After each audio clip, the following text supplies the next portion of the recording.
નારી શક્તિ એટલે કે ભાભીના મેળાના કારણે તોરી ગોરી અને તલવાર લેવા માટે જ્યારે જાય છે જાડેજો, ત્યારે એને કેટલું સહન કરવું પડ્યું સાહેબ. સહન કરતા કરતા ગોરાની ગમાણ, એની અંદર શીલો, આ બધું જ આવરણ વેઠવું પડ્યું છે. સહન કરે એટલે સંત કહીએ. જે વ્યક્તિ સહન કરે ને એને સંત કહેવાય. એટલે આ મહાપુરુષે સહન કરી અને જે જુગતી રચેલી હતી એ જુગતીની અંદર મુક્તિનો ખેલ રચવા માટે મહાપુરુષોએ અલખનો આરાધ કર્યો. અને અલખના આરાધે પેલા સંતો મહાપુરુષો સતારાના એક તારો લઈ, મંજીરા ખડતાલો લઈ અને અલખનો આરાધ કરતા. અને અલખના આરાધે ધણી મારો આવતા. સાહેબ, એ દન કયો આરાધ હતો ને આજે કયો આરાધ છે, પણ એમાં ફેર શું છે, તફાવત શું છે?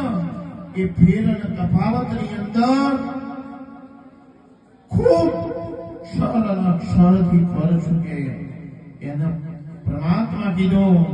પણ એ તફાવતની અંદર જો ખુલાસો એવો થાય, ઈર્ષા દેખાઈ જો હોય તો હું ભજન પામતા નથી. સવારો વહેલા ઉઠી ટાઢા પોણી નાય, સવારો વહેલા ઉઠી ટાઢા પોણી નાય, હકાભાઈ નું હારું દેખી દિલમાં લાગે લાય, આ ભજન અને ભક્તિ કરવાથી કેવું થાય? સાહેબ, એકલા ભજન મંજીરા ખખડાવા, પેટી વગાડવી, નરકો બજાવો, એને સંતો મહાપુરુષો ભજન નથી કીધું, અને બુદ્ધિનો આનંદ કીધો. સાહેબ, અહીંયાથી આ બધું પૂરું થાય એટલે રસ્તામાં જઈને આગી પાછી કરવી, એને ભજન નથી કીધું. પેલા ભાઈ આવા હતા, પેલા ગુણ આવો હતો, એમ નથી કીધું. ભજન એ એકતાનો તાર લાગવો જોઈએ સાહેબ. સુરતાન શબ્દ હંગાતે એકાકાર થાય અને ત્યાંથી બધું હટી જાય. ઘણોની બુદ્ધિની અંદર ભજન બેઠું છે, ઘણોના મનની અંદર વાત પડી છે, હૃદયની અંદર કોઈ જુદી વાત પડી છે. ગંગા સતીએ ઈશારો કર્યો છે ત્યાં નાતી ને ગાતી નથી હરિના દેશમાં, બતાવું ગુરુનો દેશ. સાહેબ, આખા વિશ્વની અંદર કોઈ બ્રાહ્મણ નથી, કોઈ ક્ષત્રિય નથી, કોઈ વૈશ્ય નથી, કોઈ શૂદ્ર નથી. આ તો ગાંઠોની વાત ઉભો થયો છે. સંતો મહાપુરુષો ત્યાં વાડા તોડી નાખ્યા છે. સનાતન ધર્મની અંદર કોઈ વાડો નથી.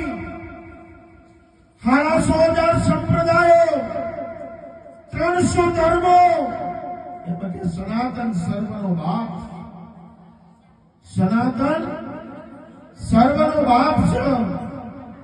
એમાંથી દરેક વસ્તુની પ્રાગટ્ય થયું છે. અને કલ્પનાઓ કરીએ છીએ, કલ્પનાની અંદર આ જગત પ્રગટ થયું છે. કલ્પનાની અંદર આ જગત પ્રગટ થાય છે. કલ્પનાની અંદર લય પામે. સાહેબ, આ સપના રૂપી એક સંસાર છે. અને આ સપનાની અંદર આપણે જે પર્યટન કરવા માટે આવ્યા છે, અને એ સપનાની અંદર જે પર્યટન જન્મ છે એનું મૃત્યુ નક્કી છે.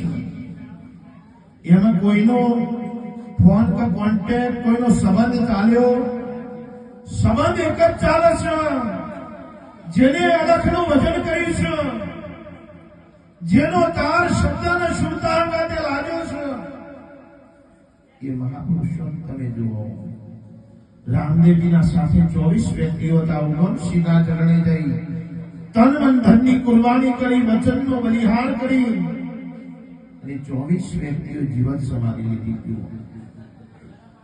કચ્છની અંદર મેકરણ દાદા, જેને 42 વ્યક્તિઓએ કૂતરો ગધેડો પણ આવ્યા, 42 વ્યક્તિઓએ ભજન કર્યું છે.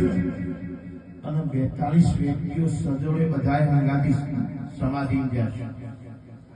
અને આપણે 24 કે 22 કે 20 ની મંડળી હોય ને, અહીં 3 વસા થતા હોય. હું એક ગામમાં ગયો હતો કે બાપજી અમારું મંડળ બહુ મોટું છું